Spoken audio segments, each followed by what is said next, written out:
Complaint ಕೊಡಿ. ಕೊಡ್ತೀವಿ, complaint ಮಾಡ್ತೀವಿ.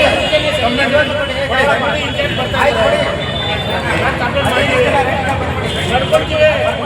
ಏನಂದ್ರೆ ನೀವು ಬರ್ಕೊಡ್ತೀರಿ ಮಳೆ ಹೋಗ್ತೀವಿ ಅಂತ ಕರೆಸ್ತೀನಿ. ಬರ್ತಾರೆ ಬರ್ತಾರೆ. ನೀವು ಪಬ್ಲಿಗೆ ಬಂದ್ರಿ ಸರ್, ನಾವ್ ಹೇಳ್ಬೇಕು ಸರ್, ನಮ್ಮ ಮಾಡಿ ಅನ್ಯಾಯ ಇದೆ ನಾವ್ ಹೇಳ್ಬೇಕು. ನಾವು ಕಾಂಟ್ರಾಕ್ಟ್ ಬಂದ್ಮೇಲೆ ಕೊಡ್ತೀವಿ. ಕರೀರಿ ಅವ್ನ ಬಿಲ್ಡಿಂಗ್ ಅನ್ನು ಕರೀರಿ ಸರ್, ನೋಡೋಣ ಬಿಲ್ಡಿಂಗ್ ಅನ್ನು ಎಲ್ಲ ಸೇರೋದ ಮಾಲ್ ಎಲ್ಲದ ಮಾಲ್ ಇಷ್ಟು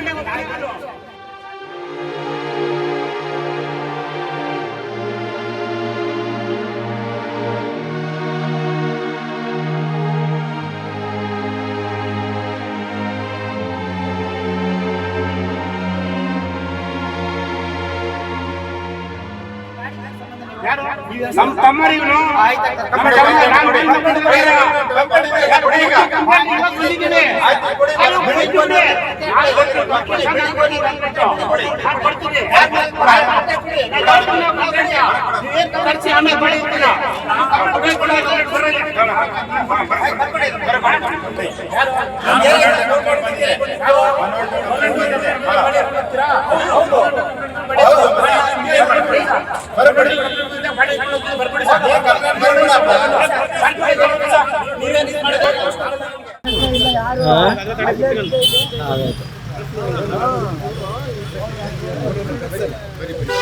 ಆಮೇಲೆ ಅವ್ರು ಈಗ ಇದ್ದಿದ್ದಕ್ಕೆ ನಾನು ಕಳಿಸ್ಬಿಟ್ಟೆ.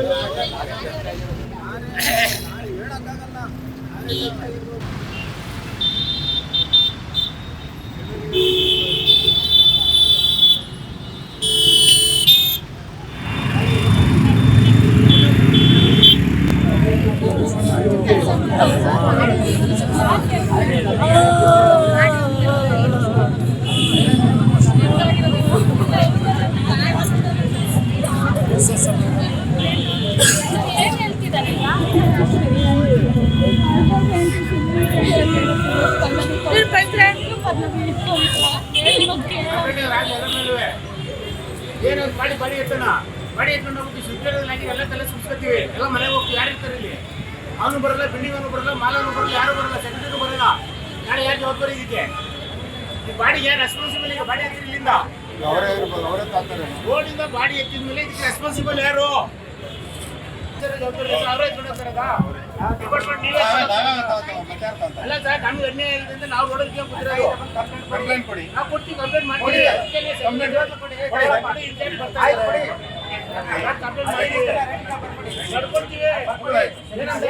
ನೀವು ಬರ್ಕೊಡ್ತೀರಿ ಮಳೆ ಹೋಗ್ತೀವಿ ಅಂತ ಕರೆಸ್ತೀನಿ.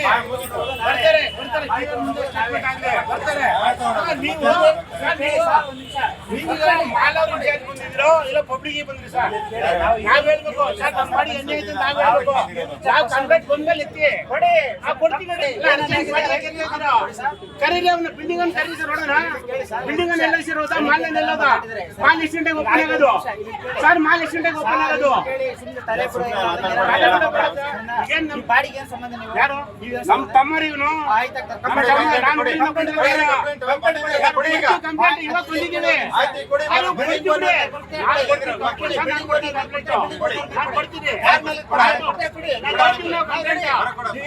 ಆಮೇಲೆ ಬಾಡಿ ಇರ್ತೀನ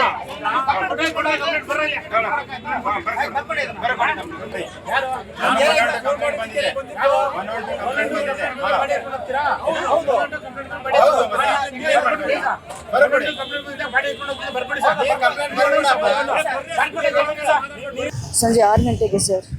ಸಂಜೆ 6 ಗಂಟೆಗೆ ಎಷ್ಟು ದಿನದಿಂದ ಮಾಡ್ತಿದ್ದೀರಿ? ತುಂಬ ದಿವಸದಿಂದ ಮಾಡ್ತಿದ್ದಾರೆ, 2-3 ವರ್ಷದಿಂದ ಮಾಡ್ತಿದ್ದಾರೆ. ಈಗ ಸಂಜೆ ಮಾಮೂಲಿ ಇದೆ. ಹೌದು.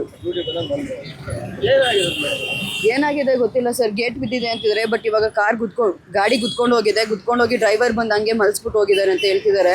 ಇನ್ನೂ ಗೊತ್ತಿಲ್ಲ. CCTV ಕ್ಯಾಮ್ರಾ ಕೇಳಿದ್ರೆ 2 ಅವರ್ 3 ಅವರ್ ಆಗುತ್ತೆ ಅಂತ ಹೇಳ್ತಿದ್ದಾರೆ. ಏನು ಕರೆಕ್ಟಾಗಿ ಹೇಳ್ತಾ ಇಲ್ಲ. ಅಂದ್ರೆ ಗಾಡಿ ಗೇಟಿಗೆ ಬಂದು ಗೇಟ್ ಏನು ಗೊತ್ತಿಲ್ಲ ಸರ್. ಕ್ಯಾಮ್ರಾ ಚೆಕ್ ಮಾಡಬೇಕು. ಕ್ಯಾಮ್ರಾ ಚೆಕ್ ಮಾಡೋವರೆಗೂ ಏನು ಗೊತ್ತಾಗ್ತಿಲ್ಲ. ಬಟ್ ಕ್ಯಾಮ್ರಾ ತೆಗಿಯಕ್ಕೆ ಬಿಡ್ತಾ ಇಲ್ಲ ಇಲ್ಲಿ. ಅದು ಇಶ್ಯೂ ಆಗಿದೆ. ನೀವು ನೋಡಿದಾಗ ಯಾವ ರೀತಿ ಈಗ ಹೆಂಗಿದ್ದಾರೆ ಹಂಗೆ ಇದ್ರು, ಮಲಗ್ಬಿಟ್ಟಿದ್ರು. ಬಟ್ ಇವ್ರು ಹೇಳೋದು ಸ್ಟಾಪ್ ಹೇಳೋದೇನಂತ ಇಲ್ಲಿ ಹೇಳ್ತಿರೋದು, ಅವರು ಇಲ್ಲಿರೋರು ಗೇಟ್ ಬಿದ್ದಿದೆ ಅಂತ ಹೇಳ್ತಾರೆ. ಗೇಟ್ ಕರೆಕ್ಟಾಗಿ ಗೇಟ್ ಕಟ್ಟಿಲ್ಲ ಅಂತ ಹೇಳ್ತಿದ್ದಾರೆ. ಬಟ್ ಇವಾಗ ಅಲ್ಲಿ ಚೆಕ್ ಮಾಡಿದಾಗ ಗಾಡೀಲಿ ಉದ್ದಿರೋ ಮಾರ್ಕ್ ಎಲ್ಲ ಇದೆ. ಸೊ ಇವಾಗ ಅದಕ್ಕೆ ಕ್ಯಾಮ್ರಾ ಚೆಕ್ ಮಾಡಬೇಕು ಅಂತ ಹೋಗಿದ್ರೆ ಕ್ಯಾಮ್ರಾ ಫುಟೇಜ್ ಕೊಡ್ತಾ ಇಲ್ಲ ಅವರು. ಓನರ್ ಬಂದ್ರ ಮೇಡಮ್? ಓನರ್ ಬಂದಿದ್ದಾರಂತೆ, ನಮ್ಮ ಮ್ಯಾನೇಜ್ಮೆಂಟ್ ಅವ್ರನ್ನ ಕರೆಸ್ತೋ, ಮ್ಯಾನೇಜ್ಮೆಂಟ್ ಬಂದಿದ್ದಾರೆ, ಬಟ್ ಇನ್ನೂ ಏನೂ ಕ್ಲಿಯರಾಗಿ ಹೇಳಿಲ್ಲ ಸರ್. ಏನು ಗೊತ್ತಿಲ್ಲ ಸರ್, ಏನು ಗೊತ್ತಿಲ್ಲ. ಇವಾಗ ಹೋಗಿ ಚೆಕ್ ಮಾಡಬೇಕು. ನಿಮಗೆ ಬೆಳಿಗ್ಗೆ ಹೆಂಗ್ ಗೊತ್ತಾಯ್ತು ಮಾಹಿತಿ? ನಮ್ಗೆ ಇಲ್ಲಿ ನಮ್ಮ ಮಾವ ಇಲ್ಲೇ ಇರೋದು, ಅವ್ರು ಫೋನ್ ಮಾಡಿದ್ರು ನಮಗೆ. ಅವ್ರು ಇಲ್ಲೇ ಕೆಲಸ ಮಾಡಿದ್ರು? ಇಲ್ಲ, ಅವ್ರು ಇಲ್ಲೇ ಈ ಕಡೆ ಅಂಗಡಿ ಇರೋದಿಲ್ಲ, ಅವ್ರದ್ದು ಟೀ ಅಂಗಡಿ ಇದೆ ಇಲ್ಲ ಎದುರುಗಡೆ. ಅವ್ರು ಫೋನ್ ಮಾಡಿ ಹೇಳಿದ್ದು. ಇಲ್ಲಿ ಯಾರೋ ನೋಡಿರೋರು ಫೋನ್ ಮಾಡಿರೋದು ಅಷ್ಟೇ ಗೊತ್ತು. ಏನಂದ್ರು? ಹಿಂಗೆ ನಿಮ್ಮ ಯಜಮಾನರು ತೀರೋಗಿರೋದು ಅಷ್ಟೇ ಗೊತ್ತು. ಈಗ ಅದು ಗೇಟೇ ಬಿದ್ದಿರೋದು ಅಥವಾ ಏನು? ಗೊತ್ತಿಲ್ಲ ಸರ್ ನಮಗೆ. ನಾವು ಮನೇಲಿರೋದು, ನೈಟ್ ಸೆಕ್ಯೂರಿಟಿ ಬಂದಿರೋದು ಅಷ್ಟು ಮಾತ್ರ ಗೊತ್ತಷ್ಟೇ. ಬೆಳಗ್ಗೆ ಅಷ್ಟು ಗಂಟೆಯಿಂದ ಮತ್ತೆ ಓನರ್ ಯಾರು ಬಂದಿಲ್ಲ? ಇಲ್ಲ ಸರ್, ಯಾರು ಬಂದಿಲ್ಲ, ಏನು ಗೊತ್ತಿಲ್ಲ. ಎಷ್ಟು ದಿನದ ಕೆಲಸ ಮಾಡಿದ್ರು? ಅವ್ರು ಅಲ್ಲಿ ತುಂಬ ವರ್ಷದಿಂದ ಕೆಲಸ ಮಾಡ್ತಾರೆ, ಸೆಕ್ಯೂರಿಟಿ ಕೆಲಸ. ಇಲ್ಲಿ ಬಂದು ಎಲ್ಲಿ ಬಂದು ಎಷ್ಟು ದಿನದಿಂದ? ಬೆಳಿಗ್ಗೆ ಸಂಜೆ ಬರ್ತಾರೆ, ಬೆಳಿಗ್ಗೆ ಬರ್ತಾರೆ. ಅಲ್ಲ, ಎಷ್ಟು ದಿನದಿಂದ ಕೆಲಸ ಮಾಡ್ತೀವಿ ಇಲ್ಲಿ ಈ ಸ್ಮಾರ್ಟ್ ಈ ಮಾಲಿಂದ ಈ ಮಾಲಲ್ಲಿ? ಈ ಮಾಲಲ್ಲಿ ಎಲ್ಲ 5-6 ತಿಂಗಳಿಂದ ಮಾಡ್ತಾವ್ರೆ. ಅದು ಕಾವೇರಪ್ಪನ ಕಡೆ MD ಅವ್ರ ಕಡೆಯಿಂದ ಮಾಡ್ತಾ ಇರೋದು. ಯಾವ ಏಜೆನ್ಸಿ? ಕಾವೇರಪ್ಪರು ಅವ್ರ ಹೆಸರು ಗೊತ್ತಷ್ಟೇ ನನಗೆ. ಎಷ್ಟು ಏಜ್? ಯಾರಿಗೆ? ನಮ್ಮ ಮನೆಯವ್ರಿಗೆ 50 ಇದು ನನ್ನ ಗಮನಕ್ಕೂ ಬಂದು ಕೇವಲ 5 ನಿಮಿಷ ಆಗಿದೆ. ನಾನು ಇಲ್ಲೊಬ್ಬ ಸ್ಥಳೀಯ ಕಾಂಗ್ರೆಸ್ ಮುಖಂಡ ಹಾಗೂ ಸರ್ಕಾರದ ನೇಮಕವಾಗಿರುವ ಗ್ಯಾರಂಟಿ ಅನುಷ್ಠಾನ ಸಮಿತಿಯ ಸದಸ್ಯ. ಸುಮಾರು ಇತ್ತೀಚೆಗೆ ಒಂದು 7-8 ತಿಂಗಳಾಗಿರ್ಬೋದು ಈ ಕಟ್ಟಡ ಕಟ್ಟಿ. ಅವರ ಮನೆಯವರಿಗೆ ತಡವಾಗಿ ಮಾಹಿತಿ ಹೋಗಿದೆ. ಘಟನೆ ನಡೆದು ಸುಮಾರು 6ರಿಂದ 7 ಗಂಟೆಗಳಾಗಿದೆ. ಈ ಮಾಹಿತಿ ಕಟ್ಟಡದ ಮಾಲೀಕರಿಗೆ ಹೋಗಿರುತ್ತೆ. ಅವ್ರು ಯಾಕೆ ಇಲ್ಲಿ ಸ್ಥಳಕ್ಕೆ ಬರ್ತಾ ಇಲ್ಲ, ಯಾಕೆ ಈ ಬಗ್ಗೆ ಏನೋ ಮಾಹಿತಿ ತಿಳ್ಕೊತಾ ಇಲ್ಲ ಅನ್ನೋದು ಒಂದು ಅನುಮಾನ ಆಗಿದೆ. ಅವ್ರಿಗೇನೋ ಭಯ ಇರ್ಬೋದು, ಇಲ್ಲ ಹಿಂಜರಿಕೆ ಇರ್ಬೋದು, ಇಲ್ಲ ಅವ್ರಿಗೇನೋ ಇರ್ಬೋದು. ಯಾಕೆಂದರೆ ಅವಘಡ ನಡೆದು 7 ಗಂಟೆ ಆದರೂ ಅವ್ರು ಸ್ಥಳಕ್ಕೆ ಬಂದಿಲ್ಲ ಅಂದರೆ ಇದಕ್ಕೆ ಬೇಜಾನ್ ಅನುಮಾನನ ಹುಟ್ಟಾಕುತ್ತೆ. ಈ ಅನುಮಾನಕ್ಕೆ ಕಾರಣ ಆಗ್ತಿರೋದು ಬಿಲ್ಡಿಂಗ್ ಓನರೇ. ಅವರು ದಯವಿಟ್ಟು ಇಲ್ಲಿ ಬರಬೇಕು, ಇದಾಗಿರೋ ಘಟನೆಯನ್ನು ಪರಿಶೀಲನೆ ಮಾಡಿ ಸತ್ತಂಥ ಮೃತ ವ್ಯಕ್ತಿಗೆ ಸೂಕ್ತ ಪರಿಹಾರ ಕೊಡಬೇಕು. ಆ ಪರಿಹಾರ ಯಾಕೆಂದರೆ ಕುಟುಂಬದ ಆಧಾರ ಆಯಪ್ಪನೇ. ಆತನಿಗೆ ಹೆಣ್ಮಕ್ಳಿದ್ದಾರೆ, ಹೆಂಡ್ತಿ ಇದ್ದಾರೆ, ಅವ್ರಿಗೆ ಬೇರೆ ಆಧಾರ ಇಲ್ಲ. ಜೀವನೋಪಾಯಕ್ಕಾಗಿ ಈ ಉದ್ಯೋಗ ಒಂದೇ ಗ್ಯಾರಂಟಿ ಇತ್ತು. ಅವರು ಬಂದು ಈ ಬಗ್ಗೆ ಸ್ಥಳಕ್ಕೆ ಪರಿಶೀಲನೆ ಮಾಡಿ ಒಂದು ಸೂಕ್ತ ನ್ಯಾಯ ದೊರಕಿಸ್ಕೊಡ್ಬೇಕು ಅಂತ ಕೇಳ್ತೀವಿ. ಆಗೊಂದು ವೇಳೆ ಅವ್ರು ನ್ಯಾಯ ದೊರಕಿಸ್ಕೊಡೋಕ್ಕೆ ಆಗದೇ ಇದ್ದಂಥ ಸಂದರ್ಭ ಬಂದು ಈ ಸ್ಥಳಕ್ಕೂ ಬರದೇ ಇದ್ದರೆ ನಾವು ಮತ್ತು ನಮ್ಮ ಊರಿನ ಗ್ರಾಮಸ್ಥರು ನಾಗರಿಕರು ಸೇರಿ ಈ ಬಿಲ್ಡಿಂಗ್ ವಿರುದ್ಧ ಉಗ್ರವಾದ ಹೋರಾಟ ಮತ್ತು ಪ್ರತಿಭಟನೆ ಮಾಡ್ತೇವೆ. ಅವ್ರು ನ್ಯಾಯ ಕೊಡಿಸುವಂಥ ಹೋರಾಟದಲ್ಲಿ ನಾವು ಇರ್ತೇವೆ. ನಮಗೆ ಅವನಿಗೆ ಎಲ್ಲ ಇನ್ಶೂರೆನ್ಸ್ ಮಾಡ್ಕೊಂಡಿದ್ದೀವಿ.